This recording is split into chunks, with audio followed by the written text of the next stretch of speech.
కేంద్ర ప్రాయోజిత పథకాలలో తెలంగాణకు కొంత వెసులుబాటు కల్పించాలని జీఎస్టీ కౌన్సిల్ సమావేశంలో కోరినట్లు రాష్ట్ర ఆర్థిక మంత్రి భట్టి విక్రమార్క తెలిపారు. జీఎస్టీ కౌన్సిల్ భేటీ ముగిసిన తర్వాత భట్టి విక్రమార్క ఢిల్లీలో మీడియాతో మాట్లాడారు. స్కిల్ డెవలప్మెంట్ సెంటర్ ఏర్పాటుకు బడ్జెట్ కేటాయించాలని కోరినట్లు మంత్రి వివరించారు. సెస్, సర్చార్జ్ పన్నులు 10% మించకుండా చేయాలని, రాష్ట్రాల నికర రుణ పరిమితి సీలింగ్ ముందుగానే చెబితే దానికి అనుగుణంగా బడ్జెట్ రూపొందించుకుంటామని కౌన్సిల్ దృష్టికి తీసుకువెళ్లామన్నారు. కేంద్ర ప్రాయోజిత పథకాల క్రింద గత ఏడాది తెలంగాణకు 1.4% నిధులు వచ్చాయని, ఉపాధి హామీ నిధులు ఆస్తులు సృష్టి పనులకు వినియోగించేలా అనుమతులివ్వాలని కోరామని అన్నారు. ఎరువులపై ప్రస్తుతం ఉన్న జీఎస్టీని 18 నుంచి 5% తగ్గించాలని కోరినట్లు భట్టి విక్రమార్క తెలిపారు.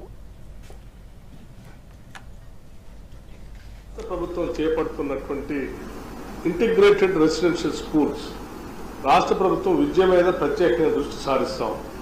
వాటికి సంబంధించినటువంటి వాటికి పక్కా భవనాలు పెద్ద ఎత్తున నిర్మించాలని కూడా ఆలోచన చేసి ముందుకు పోతా ఉంది.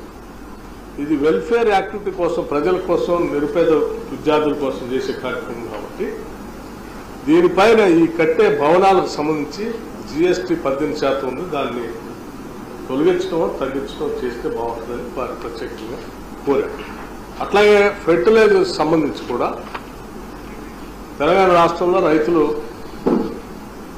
ఉపయోగపడే ఫెర్టిలైజర్కి 18% ఫెర్టిలైజర్ నుంచి 5%కి తగ్గించమని కోరటం జరిగింది.